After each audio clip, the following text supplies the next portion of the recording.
रुपया, नीतीश बाबू अब उसको 1100 रुपया कर दिया है। वहीं ये जनसुराज के नेता प्रशांत किशोर के वजह से घबराहट में तो नहीं है नरेंद्र मोदी जी और नीतीश बाबू, क्या उनकी सत्ता जाने वाली है? ये सवाल तो आप उनसे करें तो ज़्यादा अच्छा होगा जिन्होंने ऐसा किया है। लेकिन मैं केवल इतना ही कहना चाहूँगा कि जनसुराज के प्रयास से जो चीज़ हम जनता के राज में चाहते हैं वो धीरे धीरे होता जा रहा है। बस नवंबर तक आप इंतज़ार करें तो ये राशि बढ़कर 2000 रुपये हो जाएगी।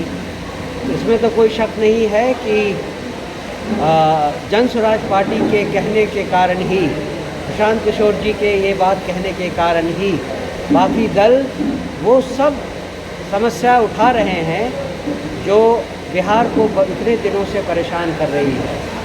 कोई पलायन के बारे में बोलने लगा है क्योंकि जनसुराज ने कहा, कोई शिक्षा के बारे में बोलने लगा है क्योंकि जनसुराज ने कहा, कोई 400 से बढ़ाकर 1100 कर रहा है वृद्धावस्था पेंशन क्योंकि जनसुराज ने कहा। तो ये बात तो जग जाहिर है कि जनसुराज जिस जनता के राज की कल्पना कर रहा है वो धीरे धीरे आने वाला है, आ रहा है। जनसुराज की सरकार बनी तो ये बिल्कुल ही आ जाएगा, इसमें कोई संदेह नहीं। आज प्रशिक्षण कार्यक्रम में आपने क्या सब संतुष्ट दिखे? यहाँ पर इस तरह का प्रशिक्षण दिया गया है, क्या इससे आप संतुष्ट दिखे? आगे आने वाले विधानसभा में क्या बड़ी दावेदारी रहेगी? जी हाँ, हमने सारे 243 सीटों पर अपने दावेदारी पेश करनी है। ये कार्यशाला इसलिए ज़रूरी था कि हमारे कार्यकर्ताओं में जो कि पहली बार जनसुराज से जुड़े हैं उन्हें यह बताने की ज़रूरत थी कि हम अपनी पार्टी में कार्यकर्ताओं से क्या उम्मीद करते हैं, उनको क्या करना है, कैसे पार्टी का विस्तार करना है, कैसे लोगों तक पहुंचना है। इन सब के बारे में जो ट्रेनिंग देनी थी उसके लिए ये कार्यशाला बिठाई गई। सारण जिला में जनसुराज जब आई थी पार्टी, उसमें पुराने कार्यकर्ताओं को क्या पद मिलेगा? क्या मिलेगा? पुराने कार्यकर्ताओं को जगह मिलेगी, बड़ी जगह, बड़ी भूमिका मिलेगी। जिसने जैसा काम किया है उसके हिसाब से जनता के बीच जैसी पहुंच है उसके अनुसार हर कार्यकर्ता को, हर पदाधिकारी को अपना अपना कार्यक्षेत्र दिया जाएगा। लगातार बिहार में अपराध का ग्राफ बढ़ रहा है, प्रशांत जी पलायन की भी रोकने की बात कर रहे हैं, तो क्या विधानसभा चुनाव रोकने के बाद क्या यहाँ रोजगार मिल पाएगा?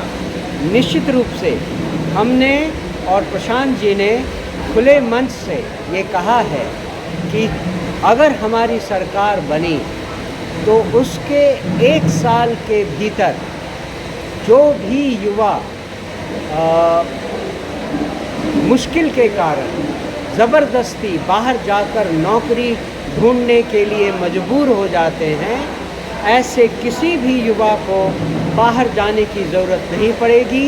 उन सब को बिहार में ही, उनके गांव में, उनके ज़िले में ही 10, 12, 15 हज़ार रुपए के रोज़गार का इंतज़ाम करवा दिया जाएगा, ये निश्चित है। सारण जिला में महिलाओं को कितना सीट मिलने का? ये ज़िले वाइज कहना बहुत मुश्किल है, लेकिन सारे विधानसभा क्षेत्र में 243 में से 40 सीट महिलाओं को मिलेगा, इसमें कोई दो मत नहीं है। प्रत्याशियों को कब तक हरी झंडी दिखा दिया जाएगा सर? मुझे लगता है जल्द ही हमारा चुनाव चिन्ह मिलने वाला है। चुनाव चिन्ह मिलने के तुरंत बाद ही इसका अनाउंसमेंट भी कर दिया जाएगा।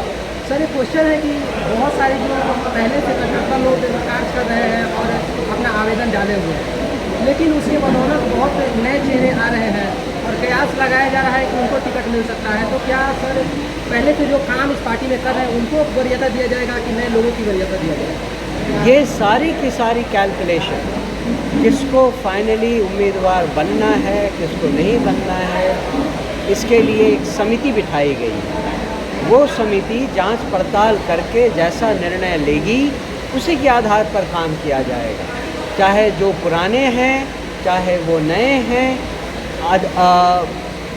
केवल उनकी अनुशंसा, जो चुनाव अभियान समिति की अनुशंसा है, उसके विचार, उसके आधार पर ये फाइनल डिसीजन लिया जाए। प्रशांत जी का कहना था कि सर्वे के आधार पर हम टिकट देंगे, तो क्या सर्वे चल रही है प्रसाद जी के? सर्वे चल रहा है, सर्वे ऑलरेडी चल रहा है। कि सर पेंशन 1100 हुई है, हम लोग के चिल्लाने से हुई। हम ही ने इसकी आवाज़ उठाई थी। अब हमारे कहने से हुआ है या नहीं, इसका आकलन तो आप कर लें, आप लोग पत्रकार हैं, आप समझते हैं।